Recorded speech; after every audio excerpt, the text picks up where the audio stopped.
আমি তৈরি করেছিলাম একটু নরম হয়ে যাওয়া ইঁচড় দিয়ে ইঁচড়ের ভর্তা। ইঁচড়টাকে আমি অর্ধেকটা সেদ্ধ করে ভালো করে পেস্ট করে নিয়েছি।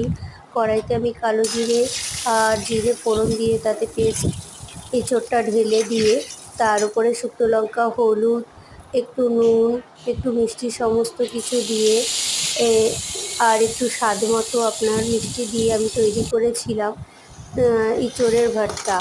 যেহেতু আজকে নিরামিষ, এটা আমি নিরামিষভাবেই করেছি। এতে পেঁয়াজ রসুন হলে হয়তো স্বাদটা অনেকটাই বেড়ে যেত। তো নামানোর আগে একটু ঘি আর গরম মশলা দিয়েছি। এইভাবে আপনারা ইঁচড়ের ভর্তা তৈরি করতে পারেন। তো নিরামিষও ভালো হয়, কিন্তু আমিষভাবে করলে স্বাদটা আরও দ্বিগুণভাবে বেড়ে যায়। তো আজ রইল ইঁচড়ের ভর্তা।